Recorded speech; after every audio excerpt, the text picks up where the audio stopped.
This is Monica Perez here with one of the best known and well-respected conspiracy researchers of our time, author, so much more, really knows how things work, deep, broad. I want to pick your brain. Please welcome Daniel Estulin. Thanks so much for the invitation. Thank you for the show. I'm so excited to talk to you. So I've read a couple of your books, certainly large chunks of the not the most recent ones. Tavistock and the Bilderberg Group are the two older ones. The more recent ones, Shadow Masters and the 2045 Global Projects at War. Yep. Yeah, those are, I've read pieces of those and I've listened to your interviews. There's so much, like it's so, you can go as deep as anybody deeper. And so we're going to have an hour here. I want to touch on like most important things. So if you want, I would like it if you would just tell people maybe a couple of sentences about you, if that would be okay, or how to find your stuff, or where, you know, how you came to be so knowledgeable. I usually I usually tell my kids, if people ask, tell them I'm a YouTuber, okay? Or an English teacher, it makes it easier. Nice. I come from the world of military counterintelligence. Okay, so I'm a colonel, former colonel. Well, there's no such thing as former colonel of Russian military counterintelligence, which means that I'm not a conspiracy theorist. I'm not a YouTuber. I'm not an English teacher. Although I can be if you want me to be one. I am, he am, we is. Anyway. You could probably teach a lot of languages. Anyway, and I have a doctorate degree in political science. And I'm also a foreign policy advisor have been over the years to 6 presidents in Latin America. So calling me a YouTuber or a conspiracy theorist is a bit crazy. But so that's my background. And now I'm retired, if there's such a thing as being retired from the Intel community. But so there's a lot of things to tell and talk about. And I think, you know, we're living in a very critical time where we literally, there's a fork in the road. Okay, or we become a much better civilization, or they destroy us. They meaning the global elite. So I think it's important for people to understand who they are. And like, for example, my first book, my most famous book, it's not my best book, it's my first and most famous book on the Bilderberg Group, which came out back in 2005 in Spain, and 2007. Yeah, that one. And 2007 came out in the United States.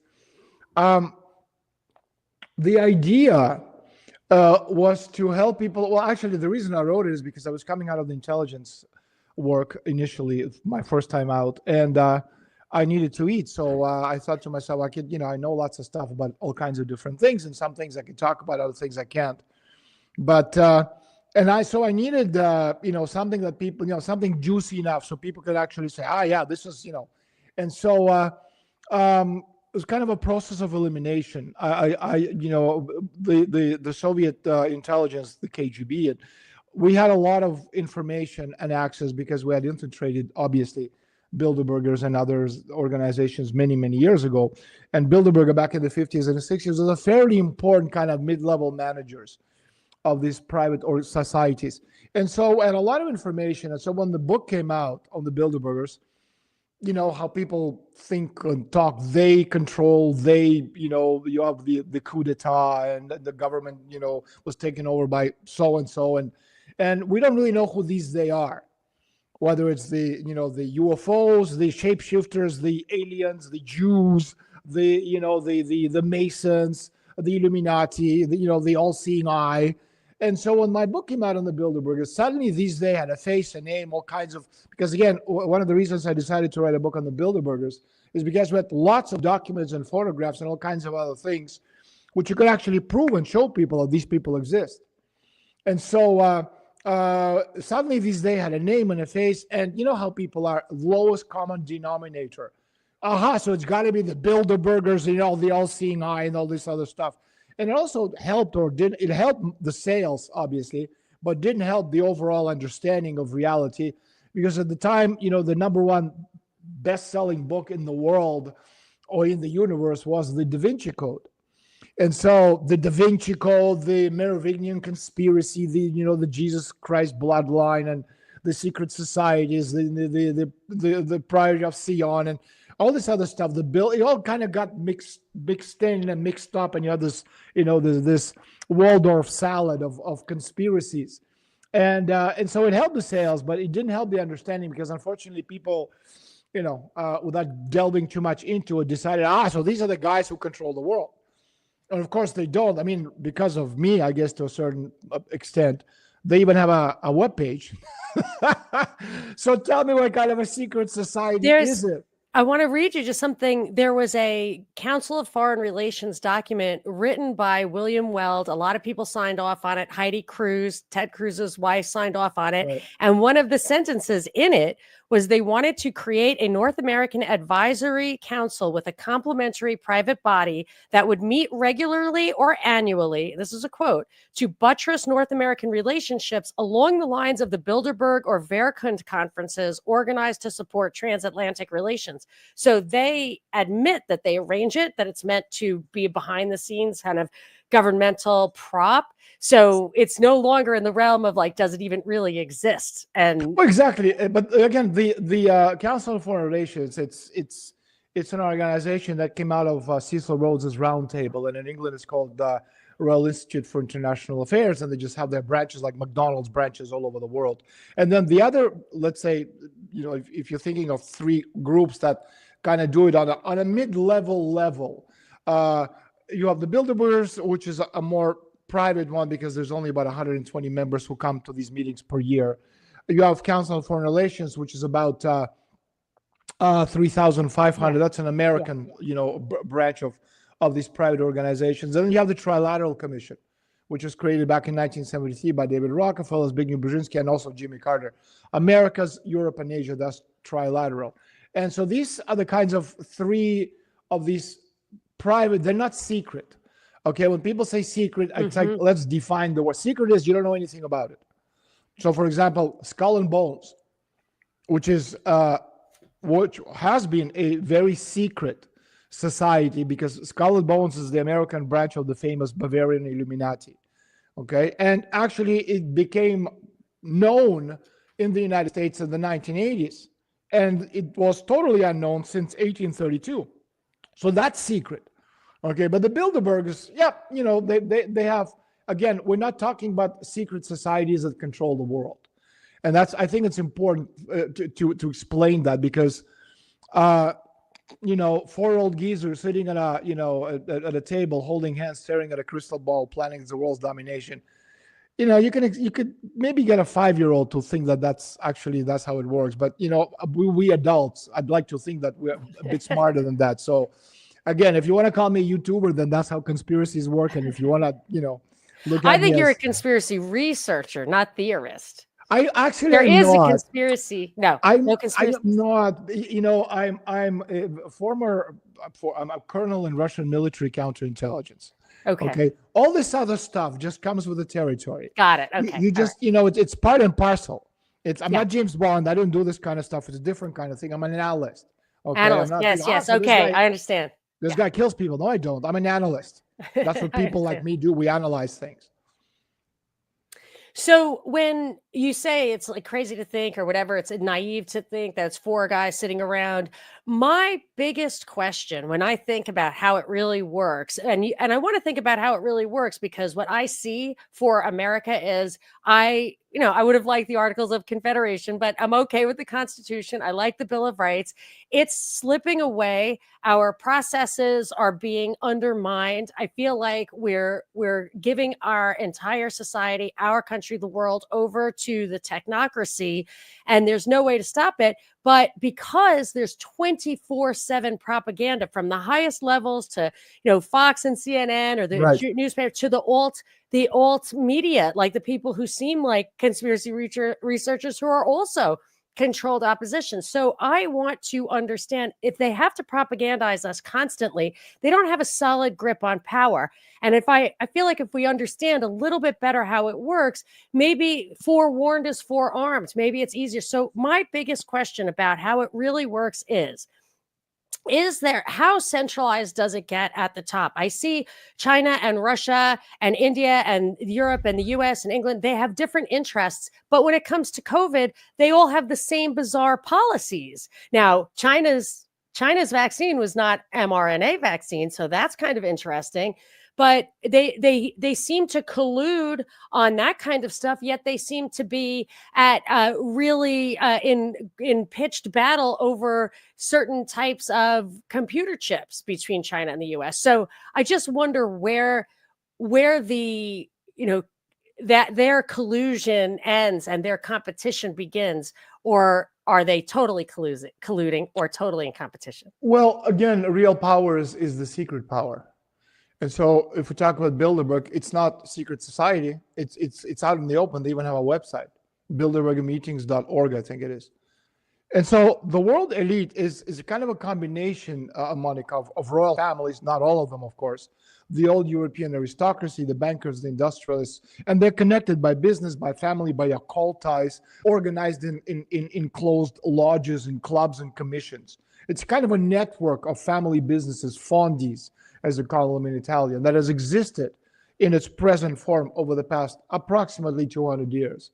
And I think what's important to understand is that an attempt to convince people that there's some separate structures, the Bilderbergers, the Freemasons, the Rothschilds, the Rockefellers, Pinay Circle, et cetera, to rule the world alone, distances people from the real mechanization of mechanisms of world governance. So again, these families, they're only one element, these fondies, albeit a very important element of a much more complex whole. And so supranational structures of this global coordination and management, such as Bilderberg, for example, despite their importance, they're not so much subjects, but tools, or I guess you could say platforms. They can make certain decisions.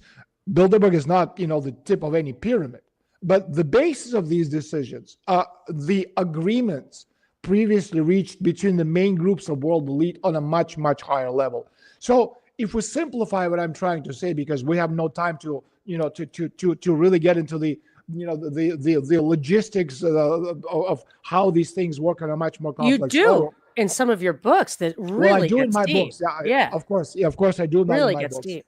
Yeah, and so in a simplified form, the current global elite, I guess you could say, consists of four large groups. One, you have the monarchists and part of the aristocratic families of Western and Central Europe, led, of course, by the British and the Dutch monarchies. Then you have the Vatican, and plus the Catholic religious orders, which is religious military intelligence. And also the aristocracy closely associated with them in northern Italy, southern Germany, and Spain and Scotland, where we could talk blood and soil. We could say blood and soil. Then you have third group, the financiers and the banker families, major industrialists from the Anglo-Saxon world, or Anglosphere, Anglo-American and American English clans. And so these are the groups, okay, not all of them, but the main ones. And so within these families of financiers, you have different groups of globalists who are present on all the levels. If you think of it as a kind of a pyramidal structure of this very vertically integrated global economy, we can start with the big tech. Okay, the next level is the money management funds. The third level is the financiers who make money out of nothing. Okay, the people who play with numbers on a computer. And the fourth level, you have the corporations of the military industrial complex, the chemical industry, energy companies. The next level, you have the industry. In other words, the sector that made the United States of America great between the 1930s and the 1980s, and which Trump promised, together with his part of MAGA, to revive, thus make America great again. And so, because when you think of conspiracies, okay, and again, when I say I'm a YouTuber conspiracy theorist, it's the stupidest, easiest way to explain to people what I'm not. But because again, like where I come from the Soviet Union. Those of us who got to a certain level, okay, we all have very deep understanding of theories. Whether we're talking about theory of capitalism, communism, socialism, Stalinism, Marxism, whatever it is, Leninism, it doesn't matter. What it is, I can explain to you. The same way that a physicist can explain to you about space, calculate things on a piece of paper from a theoretical point of view that you can't see or touch. But he's right, because they can do it theoretically. And I can do this whether it's in politics or in economics, theoretically, because we're all theoreticians, those of us who come from the Soviet Union, those of us who've gotten to a certain level. And so in economic terms, when you think of capitalism, think of it as a kind of a borderless system, a global market. But in political terms, the capitalist system is a collection, a mosaic, let's say, of states.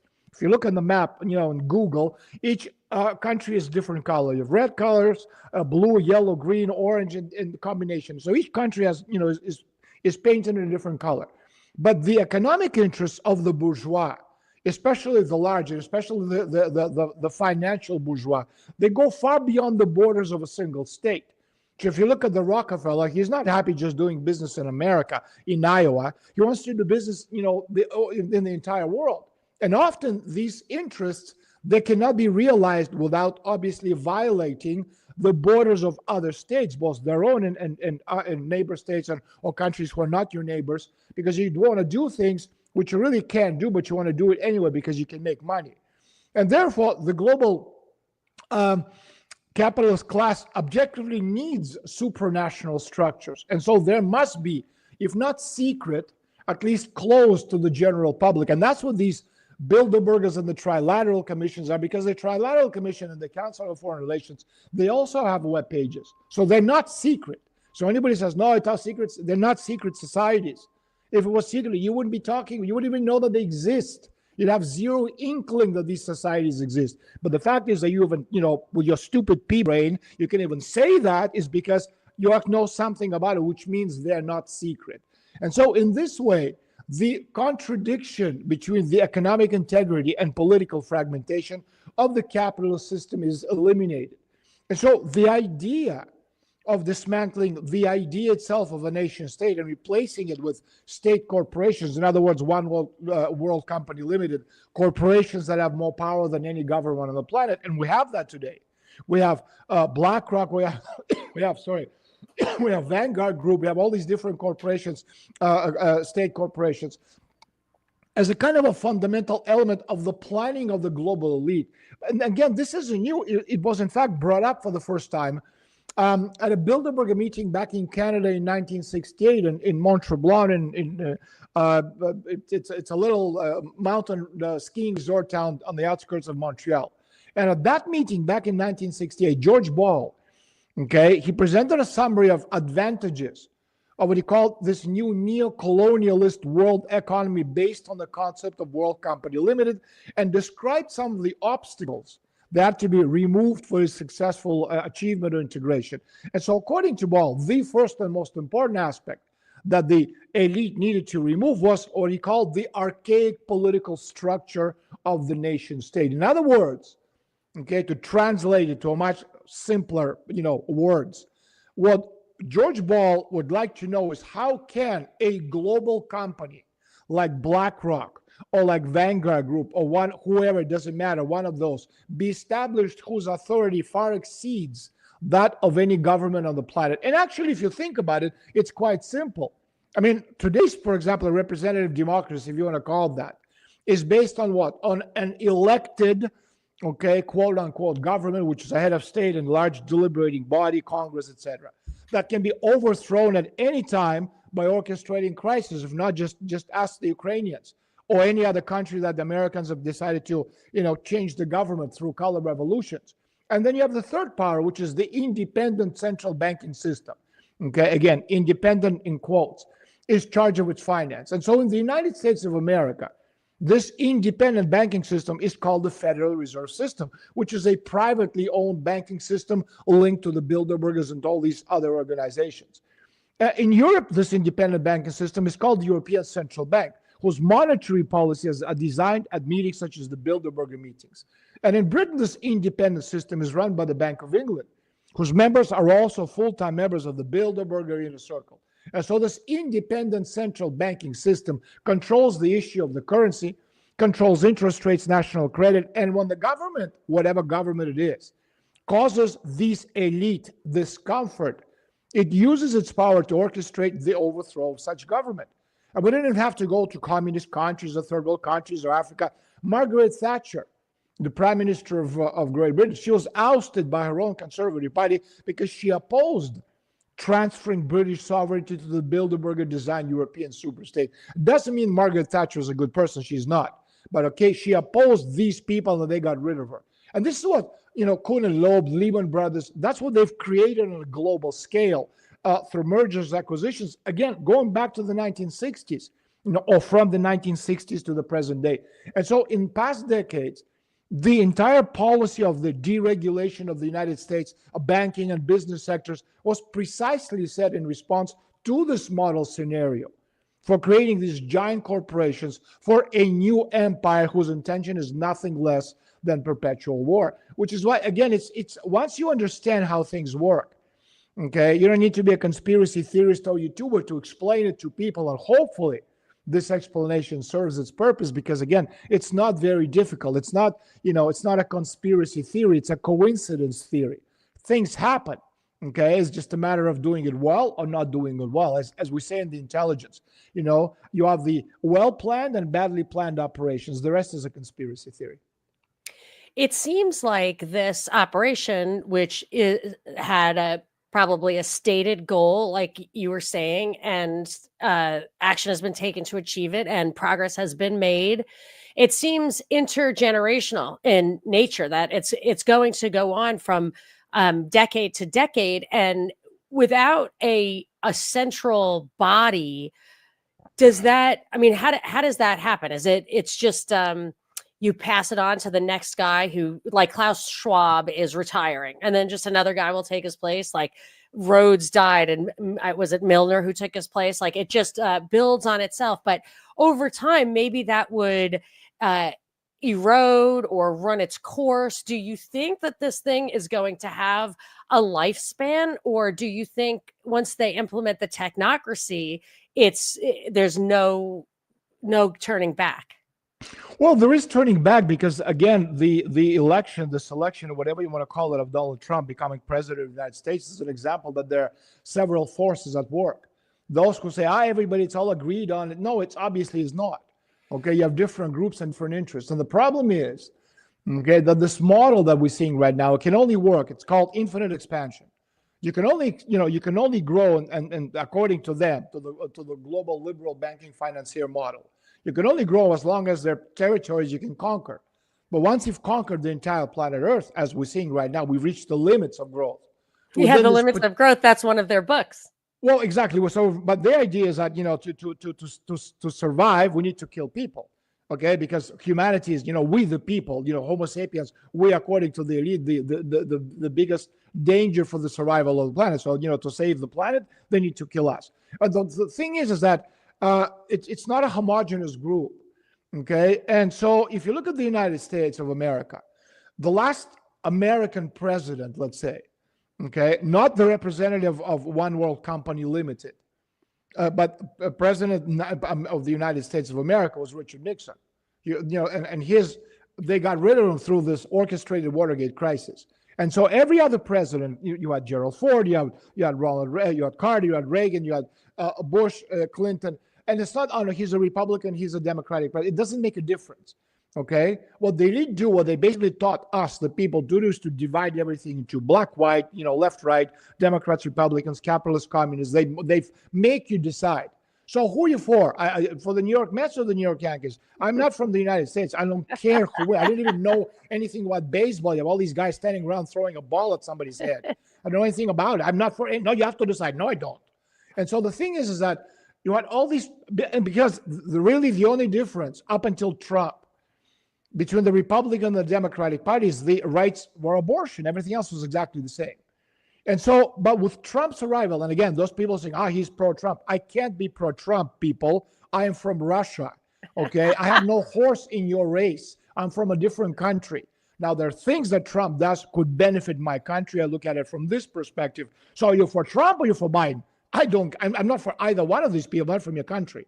So again, the reason I said this is, for the first time in many years in the United States, Monica, the victory of one of the candidates was totally unacceptable to the other group. Now, I want to remind you, when the Bush won, when the Clintons, whoever lost, they won, democracy, human rights, we all love each other. Yes, there's competition, but buddy, we're different parties, but we're all working for, democracy. Nonsense. It's the same party, different name, doesn't matter. Okay, the same party, Republican, Democrat, makes no difference. But now it does. Because for the first time since the 1970s, the victory of Trump is totally unacceptable to the other side. And these groups, they have a vertical structure, okay, going all the way from the elite to the grassroots. And therefore, the elections in the United States in 2016 and now had a fateful meaning for the country. Because since Bill Clinton's presidency, the American Democratic Party has been steadily drifting towards transnational capital and transnational power structures.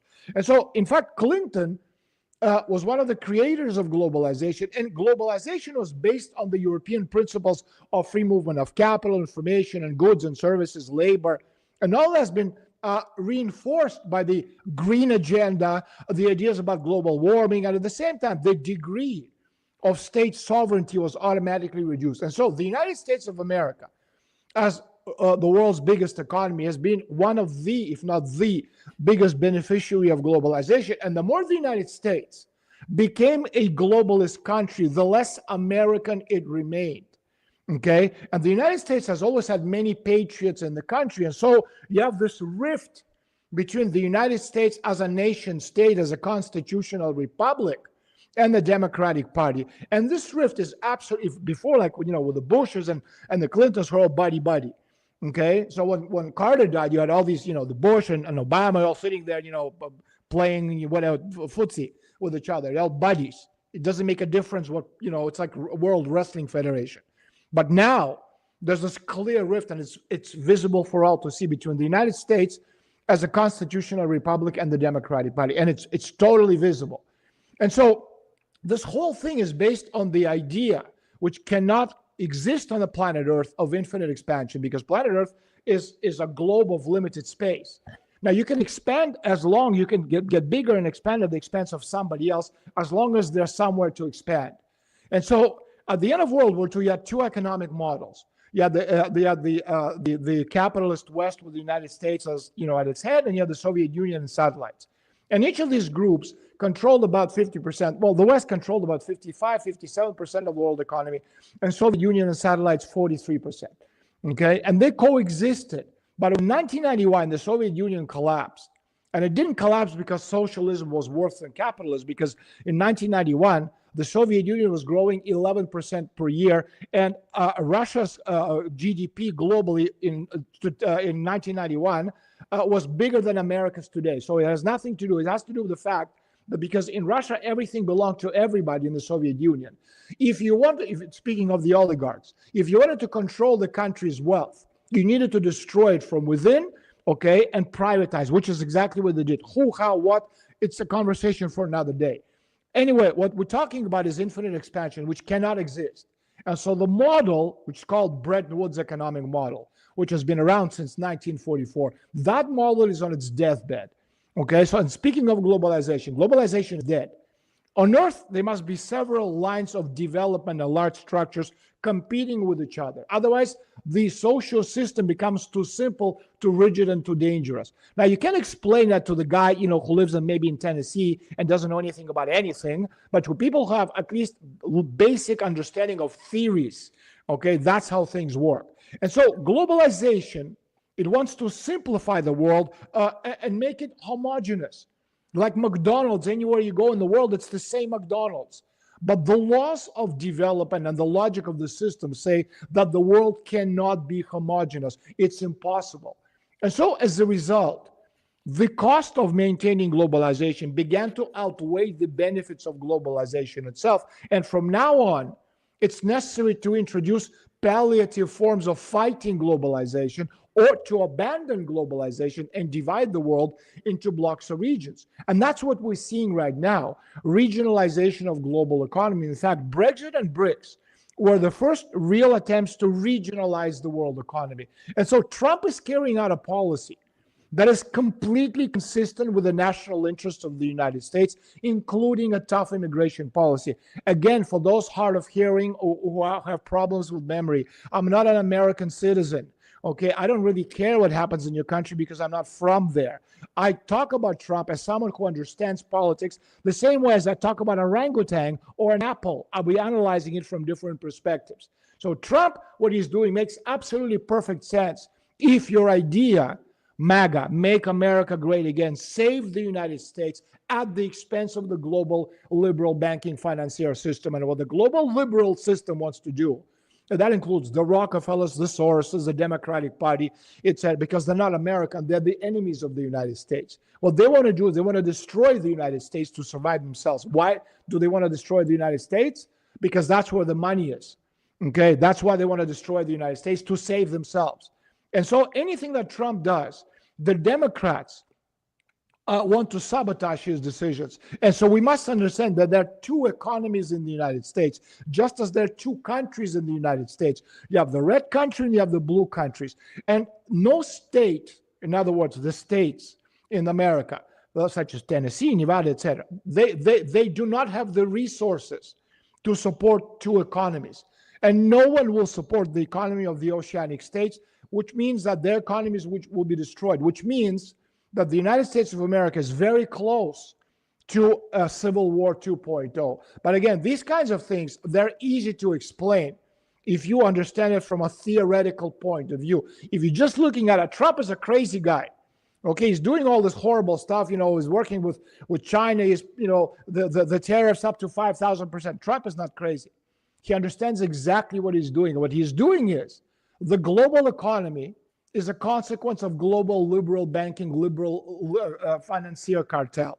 Okay, and for him to destroy that cartel, which are his enemies, mortal enemies, because you can no longer survive both. One can survive at the expense of the other. He needs to destroy anything that these people build as a system, as a structure, etc., etc. And so what Trump is doing, he's destroying. And what we're seeing right now is a total war, Monica, on the deep state and its political structures, which are connected, with the economic model of the Clintons, the Sorosites, the Rockefellers, etc. Again, it's a very general overview. But what we're seeing right now makes perfect sense. Trump is not a crazy guy. He's doing it for him to survive, not personally, but the people who are with him. He needs to destroy the other side. To me, I don't think he's a crazy guy, but I do think that he's working with somebody, he's representing some entity. That's where I think it often seems to me that although they appear to be in mortal combat, they are kind of striving towards some of the same goals. So he was President Warp Speed, like he got that vaccination going. The amount of national debt that increased under him, like with every president, it's like a log scale. Like it's just so extreme that can't be saving the country unless there's a paradigm shift that I'm not, aware of. His comments about Gaza, he's like, they should just move out, let's build a Disneyland or whatever. Yep. And I also think Elon is ushering in a technocracy. The budget is not shrinking. They're taking people out. I think they're probably putting in the techno stuff. And it does look like there are two sides. It looks like there's a Peter Thiel, Elon Musk, JD Vance side that Trump is on. Giuliani was definitely not favored by the Democrats when he tried to go to Ukraine and get his own little grift going after Biden and Kerry. I don't want to go back into ancient history, but the Democrats were really masterful in their corruption, their financial corruption when it came to Ukraine. And they weren't cutting Republicans in. So there's definitely a schism there. But those things about the vaccine, about the debt, about the technocracy, about Gaza, what is the basket that Trump is in that those things are in that the Democrats, for example, are not? I think they're all in it together. Unfortunately, Trump is not as smart as he thinks he is. I totally agree with you on Gaza. He is the one. I mean, it's the whole thing about the vaccines. That was on Trump's watch. Absolutely. Okay. Again, no excuses. I cannot be pro-Trump. He's not my team. Okay. My team is Real Madrid. So you want to talk about football? That's my football team. The Yankees, they don't even know what that is. I don't even know why they call them the Stripes. I guess they were in prison. But in any case, my team is Real Madrid. So anything else is not my team. But the thing is that, again, Trump has made a lot of mistakes. He's not very good in geography. He doesn't know anything about history. I mean, according to him, the United States of America won World War II. It doesn't matter that Russia lost Soviet Union 27 million people. Yeah, wow. We still won World War II. Okay, good stuff. Were you there in Berlin with a red flag in the Reichstag? I didn't see the American flag. No, it was us, wasn't it? Anyway, So he made a lot of mistakes. He surrounded himself with some pretty bad people. Okay. But also, to be fair, Trump's first term, I mean, it's one thing being a good businessman. Okay. You schmooze with the right people, you get things done, you get some money. But it's another thing being a president of the United States of America, which means you're at war with, with the entire world, especially with the deep state. And so in this time around, Trump is working with Putin and Xi Jinping. I know it may sound strange, just give me a chance, I'll explain. So Donald Trump, Xi Jinping, and Putin, they're part of the same team, okay? Metaphorically, but not so metaphorically. It doesn't mean that they're buddies. It doesn't mean that they go to parties together, okay? It doesn't mean that they call each other at night and say, hey, buddy, what are you doing, my friend? But it does mean that what the three of them have, they share a common enemy, which is much more powerful than each of them individually. That's global banking, financier, liberal, satanic cartel, which has been around for a very long time. And so this global cartel, which has already defeated and destroyed Trump during his first presidency and threatened to kill him, okay, before the elections in Pennsylvania, okay, they're much more powerful than Trump himself.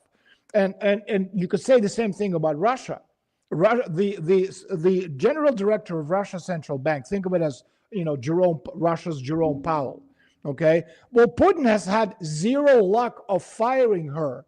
She's been there since the last quarter of 2012. Russia's interest rates is about 30%. She's done everything in her power to destroy Russia's, small and medium-sized business. Had it been Stalin, he would have shot her, 12 years ago.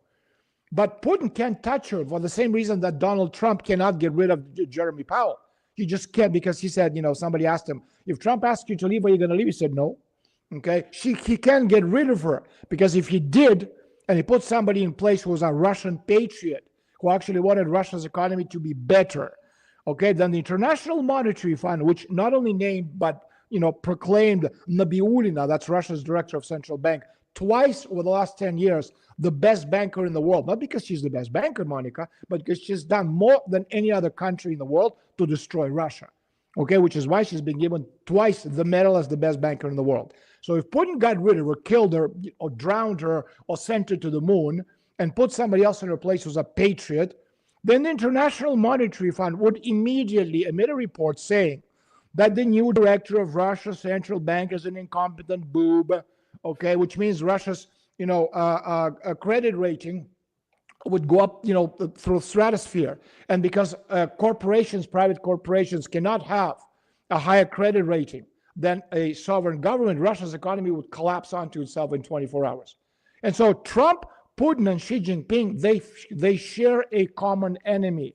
And what we've seen with the tariff wars, China, the United States, 15, 20, 40, 60, 100, 2,000, 5,000%. It's both sides, both Trump and Xi Jinping, working together to dismantle global liberal banking Bretton Woods model. Not because Trump is the best buddy of Xi Jinping, like in wrestling federation, but because they understand that they may be competitors in some areas, but in some areas, it's certainly to their benefit to work together and to destroy a system which is basically, a satanic worshiping system in the world.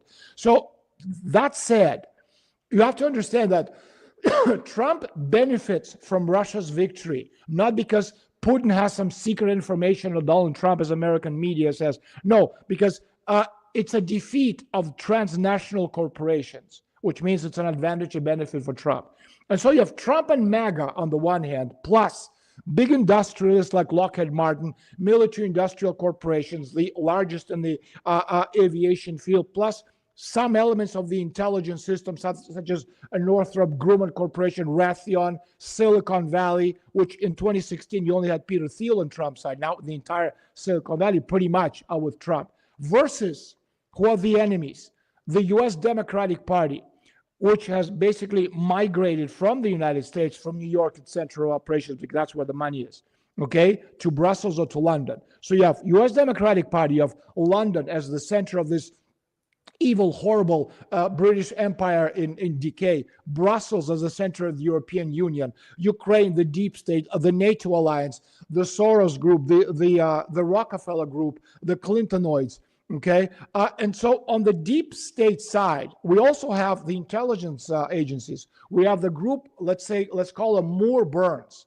And so the Moore Burns group, which is Moore is the head of the MI6 and former head on the one hand, and Burns is former head of the CIA. It's made up of a segment of the British elite and consequently the liberal segment of the American elite, fueled and funded in large part by the Clinton clan. Now, again, these aren't Clinton's subordinates, but those who have grown over the past 30 years, or I should say the past 30 post-Soviet years, who've made a lot of money on destroying the Soviet Union in the period known as the Rape of Russia, financially, politically, informationally, et cetera, et cetera. And now that this new guy is in power, Trump, okay, who simply has no room to share things with this other group, it's do or die for both of them, okay? So these are the two groups. And if you look at Trump's team, you have Tutsi Gabbard, you have RFK Jr., Hegseth, all these people. It's a situation unparalleled in the last 30 years of U.S. policy. And these are, so people have to understand that Trump and Biden, they're enemies, but the Democratic Party and the Republican Party, they're enemies, not so much the parties themselves, because you have lots of never-Trumpers in the Republican Party. You have a certain segment within the Republican Party which is on Trump's side. And Trump, unfortunately, is very bad at picking people, which means he has, in the past, in his first term, he only had two people he could trust, Mike Flynn and Steve Bannon. And the deep state got rid of those two very, very quickly. And he was left basically with all these traitors, okay, which for whatever reason he had on his team. But now we're seeing the same thing. Okay, so he has a lot of people who are absolutely against the United States as a nation state. And unfortunately, Trump is not seeing it.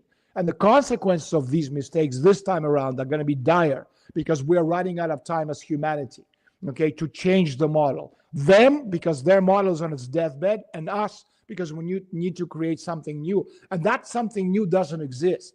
And in fact, again, from a theoretical point of view, if you look at the last 2,000 years of human history, what we're seeing right now, Monica, we're only seen twice in 2,000 years. The first time between the 4th and the 6th centuries, when the Roman Empire collapsed and it was replaced eventually by feudalism. And then 1,000 years later, between the 16th and the 17th century, when feudalism collapsed and it was immediately replaced by modern day capitalism, which today is on its deathbed because it cannot survive unless there's a system that you can conquer and expand at its expense. That's how things work.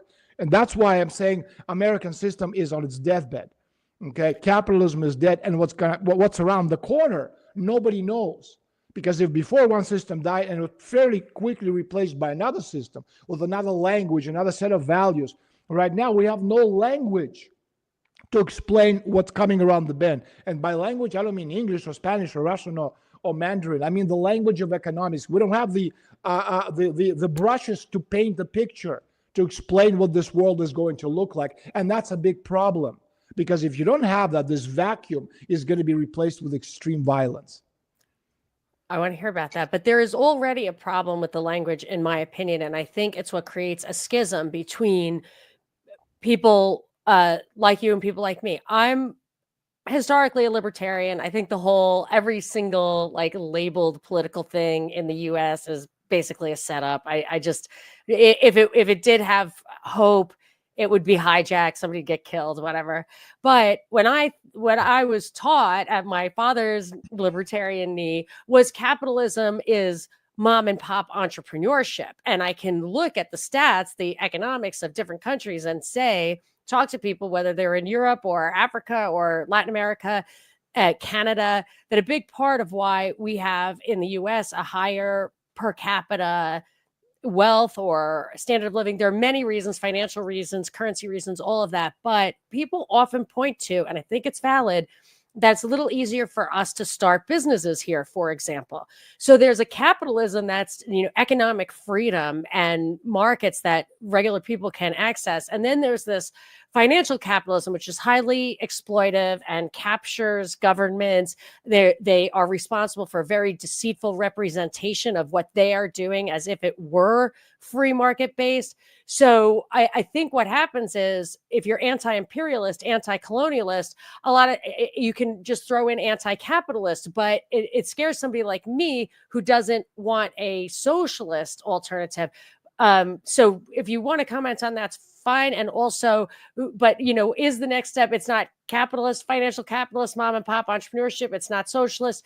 They're going to put the technocracy in place. I know we don't have the language for the next step, but I mean, if you can think of it this way, what you want. Think of it this way. You have this model and you have that model.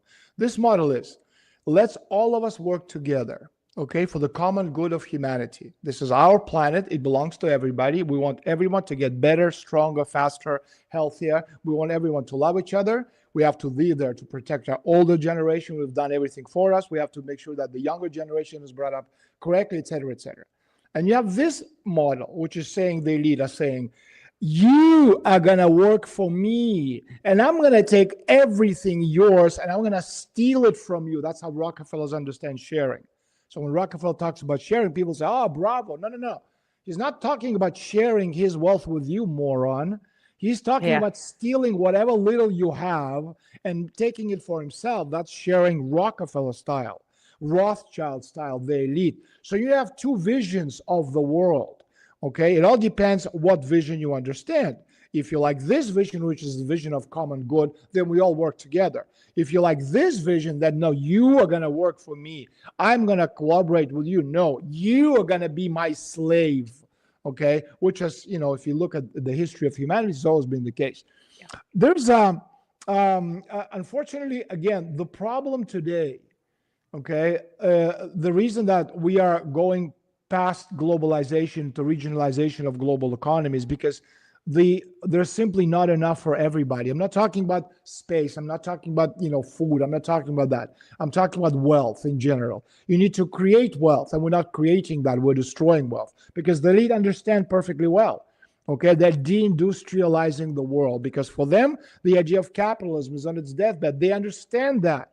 The people who are theoreticians, and there's lots of them, talking about Jacques Attali, for example, the best and the brightest in the West, they're all Marxists. They all understand the history of Marxism. They all understand the theories of everything. Capitalism, socialism, Marxism, they understand everything. It's the normal people who know nothing about nothing, but they can recite you the average batting average of all the baseball players and on their favorite team. Well, it's just true, or isn't it true? Okay. Oh, he batted 248. Very true. He batted 247. and so the point is that these people understand that we've reached a limit within a particular model. So what existed after World War I, World War II, basically, let's destroy the world and rebuild it. And that's why the period between 1945 and 1975 were the glorious years, because you can rebuild the entire world. I mean, Soviet Union lost 27 million people. That's what's happening now for sure. They're literally, I'm in LA with the fires. They can't do that. They're destroying. Today, everybody has nuclear weapons. But they're destroying locally, like all these fires. Yeah, but you can destroy locally, but it doesn't, like, for example, what they need is a global war. Like we're at a point where you have a $4 quadrillion debt, basically globally. Okay. And for you to write off debts and responsibilities, to write it off, you need something big. Like you don't need a piddly little war between North and South Sudan. You need something big on a global scale. So you can write off debts and responsibilities because it's $4 quadrillion of debt. And that's what we're seeing right now. They're trying to figure out how to do this exactly. And they're afraid of World War II for obvious reasons. And so what territories do they have to conquer to live at the expense of someone else, like parasites that they are? Russia, which has $75 trillion of confirmed wealth and natural resources, endless territory. That's like seventh of the world, of the world space. And so they're trying to, but they can't. Okay, we're not a big country population-wise. It's 148 million people. But the point is that you can't destroy a country which has been at war for thousands of years. We're the descendants of Genghis Khan. My grandfather was a Crimean Tatar, which means I'm a fourth direct descendant of Genghis Khan. How are you going to defeat a country which destroyed Nazism? France fell in a month. All these other countries fell in a matter of weeks. Not like the Nazis in Stalingrad. It took them 2 months to cross one street. That's what we are. And you're going to try to defeat us, the biggest nuclear power in the world. You're insane. And Trump said that himself. Okay, you just extrapolate this thing. And the people who knew, like, for example, the Nazi generals who were smart enough to know that once the the siege of Moscow failed, okay, in December 1941, they knew that the war was over. It's just a matter of time. Whether it's going to take 2 years or 3 years or 4 years, they knew that the Soviet troops are going to be in Berlin. They tried to explain that to Hitler and make peace with him, okay, make peace with Russia, okay, but to no avail. And the same thing right now. The people who understand, they know, and Trump said it himself. You're not going to go to war with a country that's much bigger than you, that has the biggest nuclear arsenal in the world, and hope to win. How are you going to do that? But again, Zelensky is not an independent player. Okay, behind Zelensky is the British Empire. And this is something else that people have to understand, Monica. Like a lot of the times, the misconception, oh, America's biggest enemy, or Trump's biggest enemy is Putin or Xi Jinping or the Iranians or ISIS or Al Qaeda. No, the entire world's biggest enemy is London. Okay, the British Empire, the parasites. If we destroy the British Empire, we can save the world. It's London that's behind all these horrible operations. It's very underground. It's hard for people to see that. Maybe that's why the focus is intentionally turned exclusively on Zionism. The reason it's hard to see is because we have been taught, or I should say you have been taught in the West, to divide everything into good, bad, black, white, Mets, Yankees, what's that team called? Miami Dinosaurs. No, what are they called? The Heat? No, that's basketball. No, the baseball. I see you and I are both experts in baseball. Anyway, I don't care about the Miami Dinosaurs against the Arizona Wild Diamondbacks. Whatever, Diamondback. Anyway, and so we've been taught to pick sides. Okay, but it's not between it's not that. It's London is America's and the entire world's biggest enemy, and until we destroy the British Empire. Okay. What is the relationship between London and Israel? Like, how does that bring that in? Just if it is it's not the Anglo-American Empire, it's the British Empire that you think is at the heart of all of this. It has always been the British Empire. Like if you look, for example, again, I wrote my last book called Global Projects War, which you mentioned at the beginning. Okay, and so what I do in that book is I explain that right now the fight is not so much on the level of countries. Okay, as on a level of global projects. Now, a global project is different than a country. Countries like, for example, the United States. Okay, but it's not exact because America is not a homogenous country. It's a country totally divided on itself. You have the Republican America, you have Democratic America, you have, the people who voted Trump who live in Democratic states who despise them and want to move. You have the Democrats who live in, Republican states who despise them, want to move to the well, that's how it is. Okay. And it's not the only country. Look at Canada. Look at provinces such as Alberta saying, we're leaving. We have nothing to do with you. Okay. Or Quebec or Catalonia or País Vasco in Spain. So it's countries that are divided on themselves. And so the thing is that because they're not homogenous, countries are not homogenous. And Trump is not so much representative of the United States because you ask people in California and they're going to tell you he's not my president. Okay. And if you actually count the votes, how many people voted for Trump? 75 million. America is like 330 million people. So that's not even 20% or 22% of people voted. Of course, I understand that, very old maybe didn't vote, the young didn't vote, but it's not the point. The point is that overwhelming majority didn't vote for Donald Trump, which means that Trump is not America's president. He represents a particular sliver of American society. So to understand better who runs what and where, the Russian intelligence many years ago created a different concept, global projects. Now, a global project is not a country. And to define a global project, you need three characteristics. Number one, conceptual understanding of the world. So, for example, Vatican is a global project. Okay, they had that conceptual understanding for the last 2,000 years. Number two, economic independence. Well, obviously the Vatican is very wealthy. So they have the economic independence. And finally, the intelligence services, which have to be independent and global in reach. And the Vatican is a global project because Union Sancto is the oldest intelligence agency in the world. Oldest. Or what do you think the confessionaries are? Oh, no, son, let's talk to God. No, it's not talking to God. It's information. Information, what's inside, information. And so the idea is right now you have 6 different global projects. Now, one global project, again, is liberal the United States. We call it, the new Babylon. Okay. But that new Babylon lost the war in the United States of attrition. Now it had to move to Europe.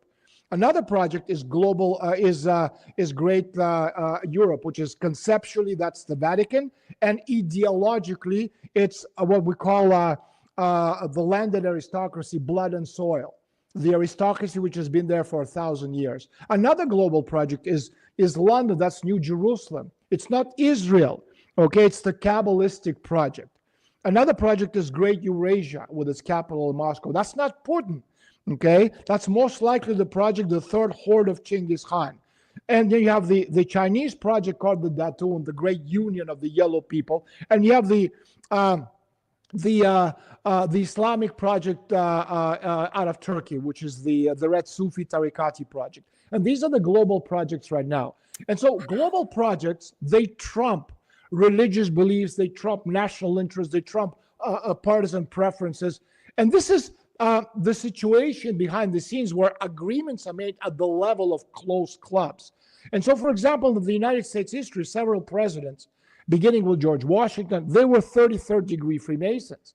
And I want to remind you that before leaving office on January 19, 2025, Joe Biden was also elevated to the rank of Master of Freemasonry for the services to the United States in promoting what? The Freemasonic project. And while Trump represents the alternative to the Masonic project for America, because when he was, I don't know if you saw that, no one that I know commented on this. When Trump was sworn in as president of the United States, he refused to follow the Masonic ritual. He did not place his left hand on either the Bible or the Constitution. And the reason, again, for those who have eyes and can see, it's not for everybody. It's a war of attrition on a much higher level. And so if the project of this global missionary organization led by the Sons of the Covenant, B'nai B'rith, can be called a blue conspiracy, then America's President Trump is a revenge project of what's known as Black International, hostile to the Freemasons.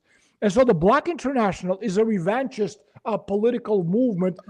It's disguised as kind of a far-right National Socialism, radical traditionalism, the Illuminati, the Black aristocracy, the Vatican.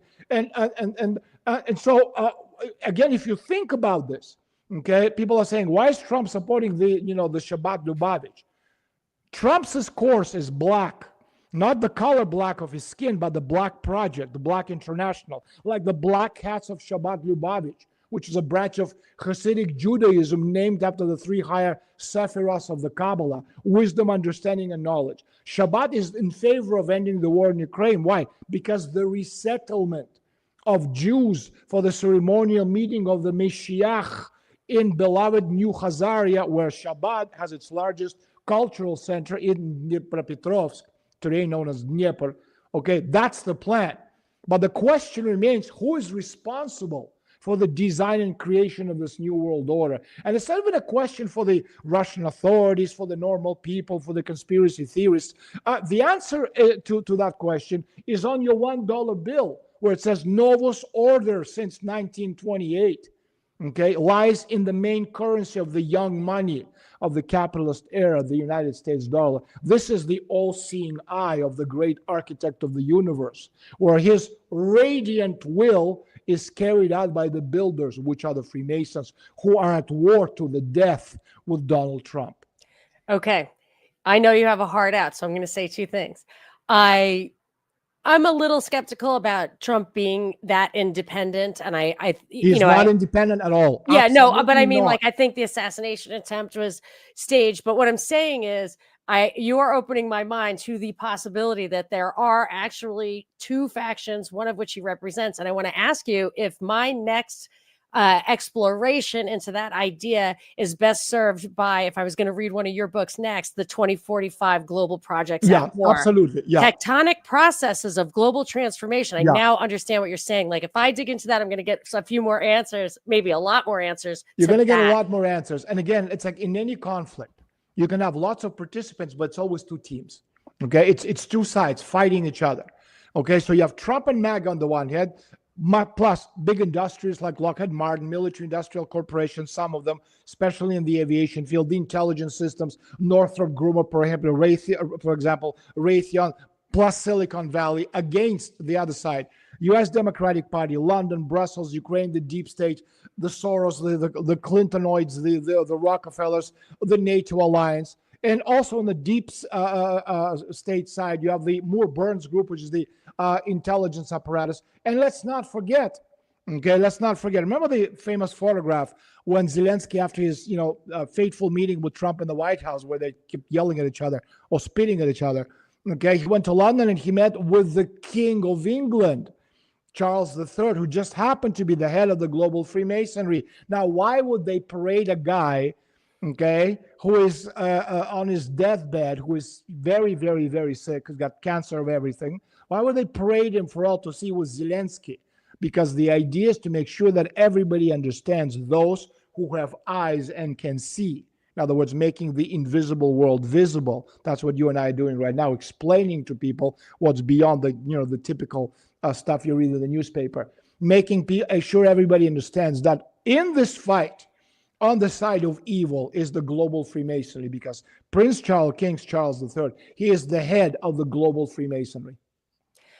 Well, man, did that hour deliver. Daniel Estulin, thank you. I mean, that was fantastic. Next time, we got to talk about baseball. I got to pick up a little bit on I don't care. I'm never going to care about that. Can you just say real quick where you want people to go to find more of your work and get more of your ideas? What's the best place for them to go? Well, the simplest is go to my YouTube channel, Daniel Estulin YouTube.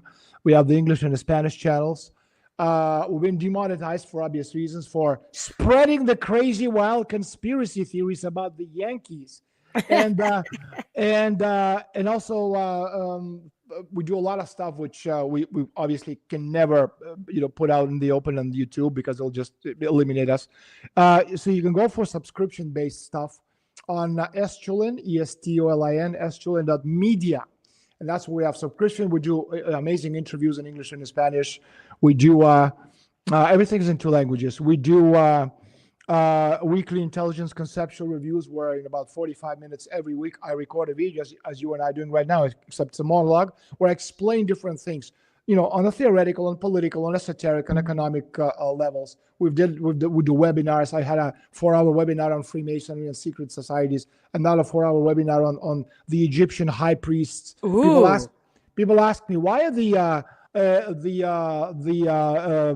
Vatican guards are Swiss? Very simple, because the Egyptian high priests from back several thousand years ago are the same people who control Switzerland today. So that makes it very, very simple. Anyway, so these are the kinds of things that we do.